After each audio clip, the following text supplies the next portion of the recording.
Mesdames et messieurs, bonsoir et bienvenue dans ce journal en cette soirée du samedi 29 avril 2023. Dans les actualités de ce jour, le président de la République de Madagascar, Andjradjoelina, a été nommé lauréat du super prix Grand Bâtisseur de l'Afrique. Le prix du Grand Bâtisseur est décerné aux dirigeants qui a le plus bâti dans son pays, et ce sont les projets de transport qui sont mis en avant dans le thème pour cette année 2023. 23 raisons de ce prix décerné au président malagasy.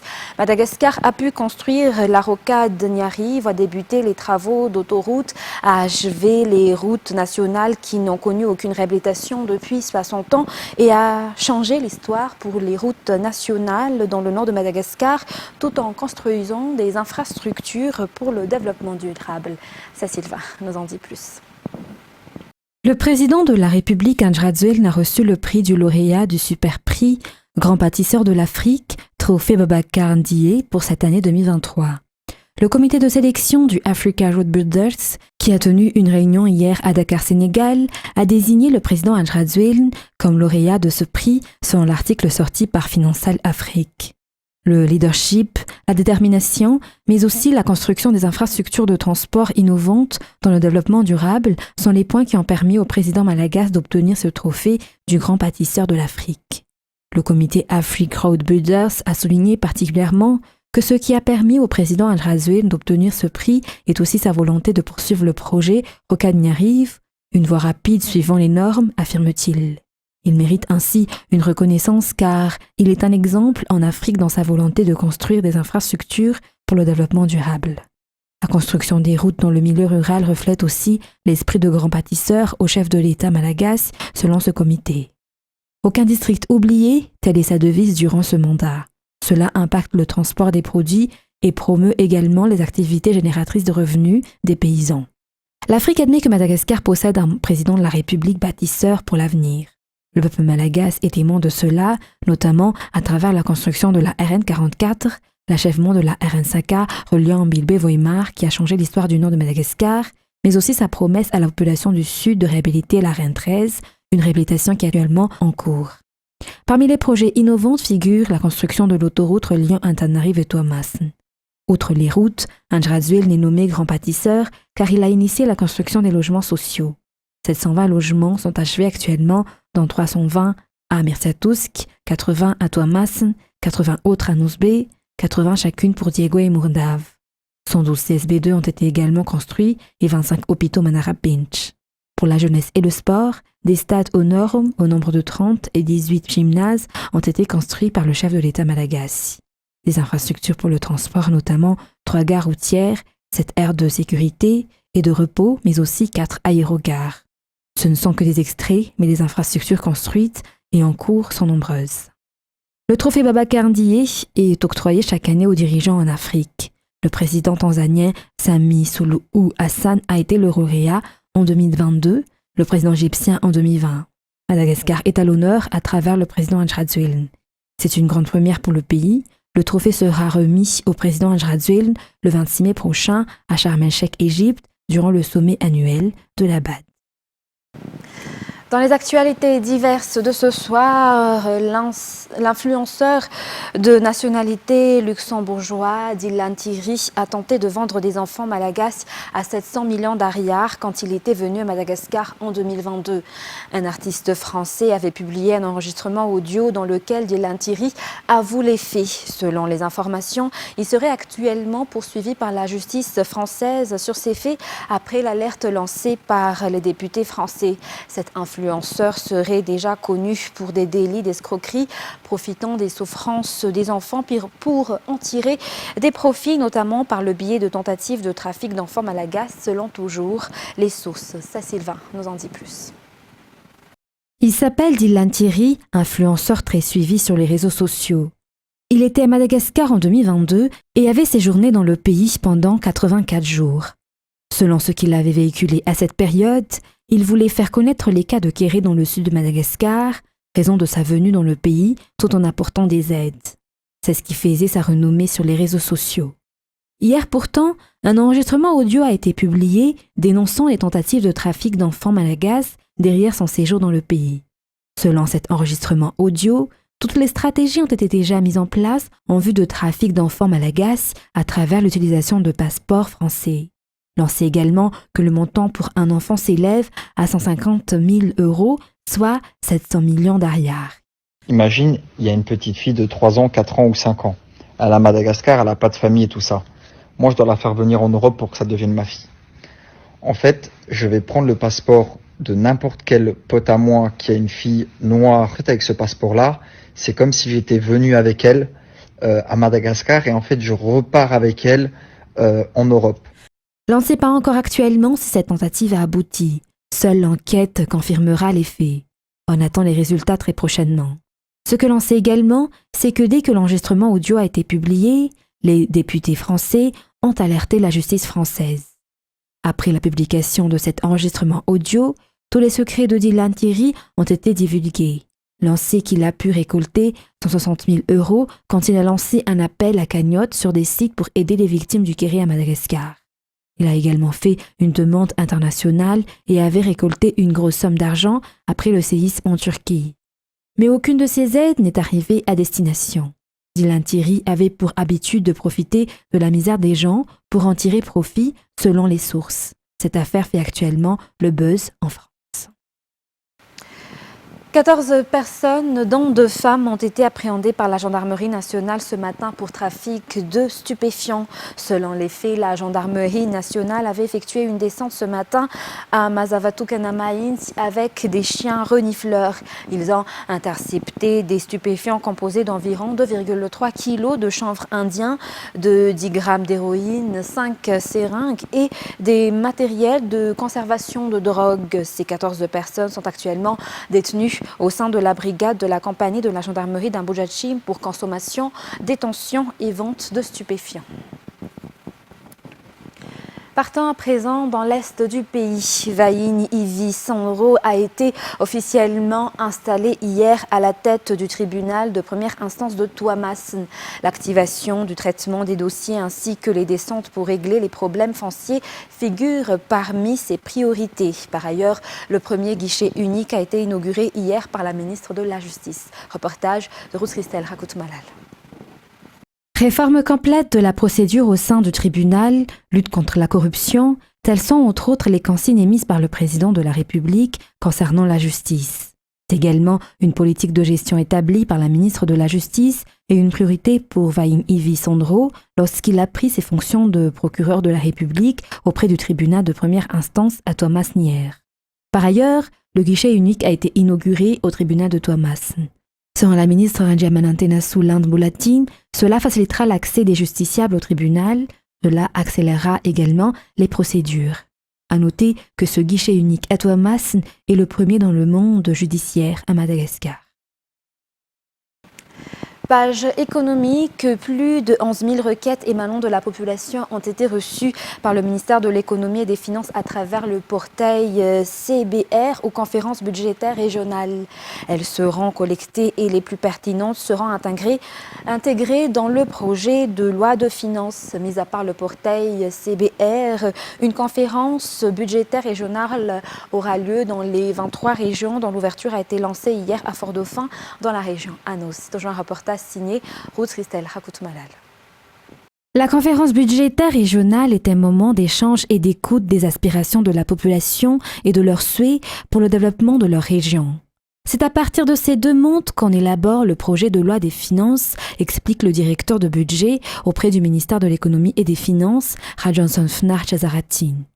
Le lancement officiel de la conférence budgétaire de cette année a vu une grande affluence. Le gouvernement de la région Anos, Rahar Jocelyn, soutient qu'il est clair que la population a soif de développement.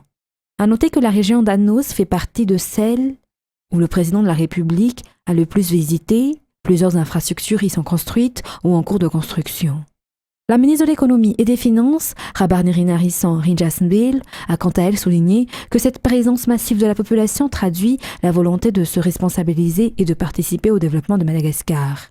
La conférence budgétaire se déroulera dans les 23 régions. La société civile, les représentants des autorités locales, les élus locaux, les représentants du secteur privé peuvent soumettre leurs projets de développement au portail CBR du 28 avril au 15 mai prochain. À noter que depuis 2019, 11 133 propositions de développement ont été reçues par le ministère à travers ce projet CBR.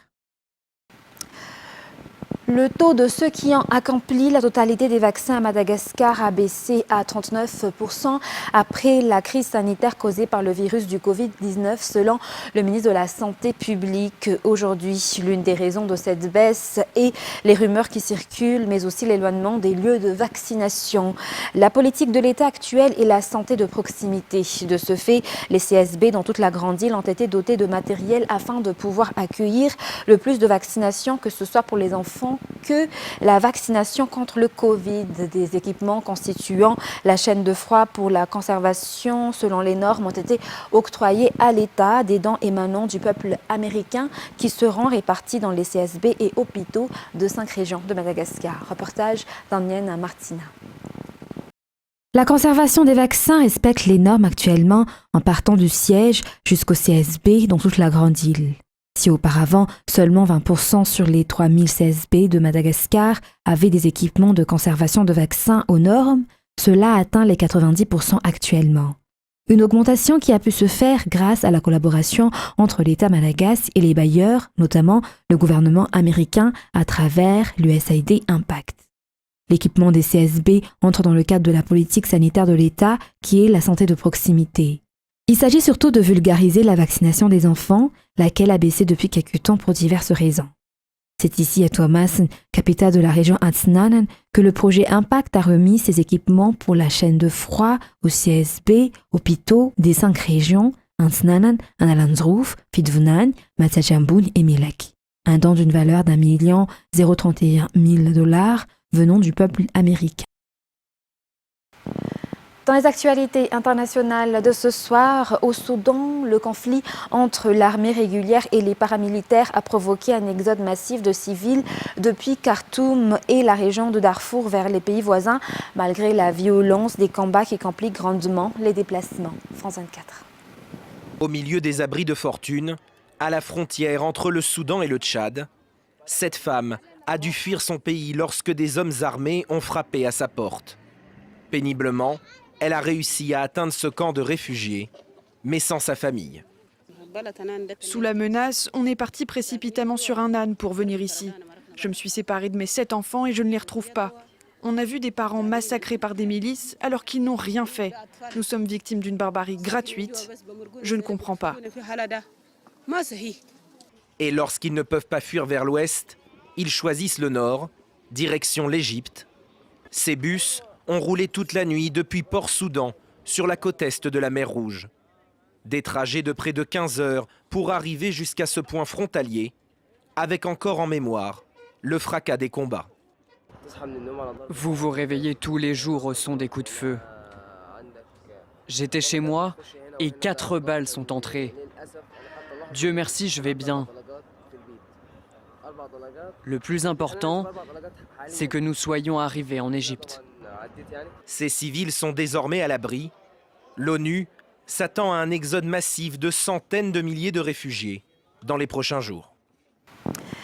Et Taïwan a détecté pour la première fois un drone de combat chinois de longue portée capable de transporter des armes lourdes volant autour de l'île, a déclaré hier la ministre de la Défense. France 24. Oui, alors selon une journaliste taïwanaise, cela était déjà arrivé, mais en tout cas, c'est la première fois que le ministère de la Défense taïwanais l'annonce officiellement. Ce drone, c'est un TB001, aussi appelé Scorpion à double queue. C'est un très gros drone qui permet à la fois la reconnaissance et l'attaque et qui peut voler sur de très longues distances. C'est ce qui s'est passé hier puisqu'il a survolé, volé autour de Taïwan qui fait 400 km de longueur. À cet encerclement de ce drone, il faut rajouter le vol autour de Taïwan de 37 aéronefs militaires chinois, chiffre le plus important depuis la fin des essais militaires dont vous avez parlé. Ces exercices militaires ne devaient durer que 3 jours, mais en fait, la Chine, qui dit pourtant vouloir la paix dans le détroit de Taïwan, eh bien, continue de provoquer quotidiennement Taipei et envoie quotidiennement des bateaux et des avions autour de l'île. Alors ce drone, il n'est pas rentré dans l'espace aérien taïwanais, ça aurait été un synonyme de crise ouverte ou de guerre.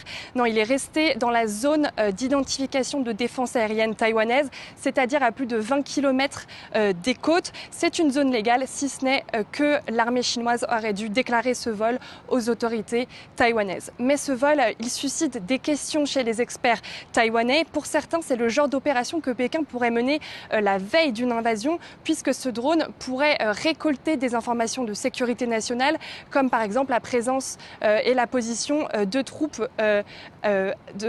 taïwanaises, qu'elles soient terrestres ou navales. Mais nous n'en sommes pas à une guerre, puisque Taïwan est une île montagneuse qu'il est difficile à prendre. Et puis, il faudrait que des images de satellites montrent que la Chine bouge son armée pour pouvoir se dire qu'une guerre est probable. En fait, c'est plus, encore une fois, une démonstration de force de la Chine. Une de ces explications, ça pourrait être l'arrivée sur le territoire taïwanais de John Bolton. John Bolton, candidat aux élections présidentielles américaines et qui devrait s'exprimer dans les prochains jours lors de conférences pro-indépendance à Taïwan.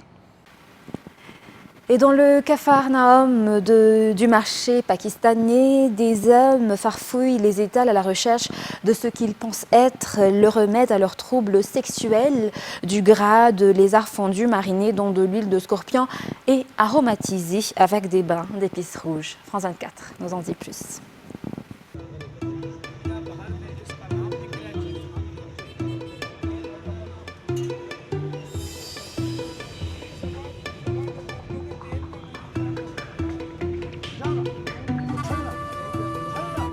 जो भाई कहते हैं ना मेरी रगों में कमज़ोरी है, मेरा नफस कमज़ोर रहता है, शायरी लेट आती है, ये नफस की कमज़ोरी के लिए सोना है, ये बेताज बादशाह है, समझ गए हो, ये बनाई दर्दों के लिए है और मर्दों के लिए। ये छोटी बड़ी शीशी का फ़र्क होता है, कोई गरीब होता है, कोई अमीर होता है, अपने वसाइल के मुताबिक तेल ख़रीदने आते हैं।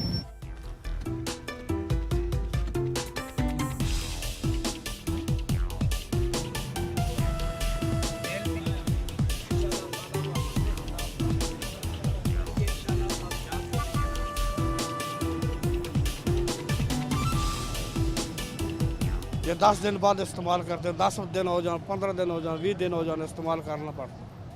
कारण रगत शगत कमज़ोर होती है, जस हो जाती है। सही सख्ती इतनी पैदा कर देगा जिस तरह हक होता है बंदे का। कोई जल्दी बीमारी नहीं है, अल्लाह सही काम करता है ये।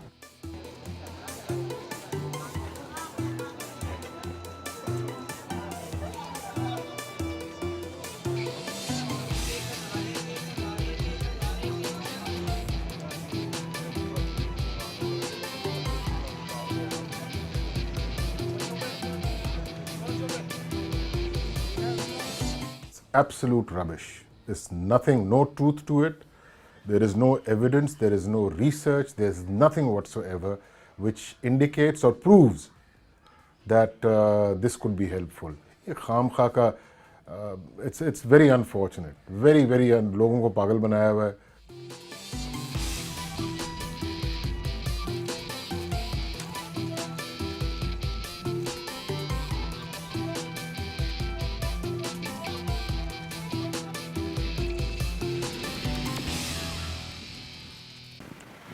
Mesdames et messieurs, ainsi s'achève cette édition pour ce soir. Nous vous remercions de votre fidélité. Sur ce, très bonne continuation et très bonne suite de programme sur Viva. Au revoir.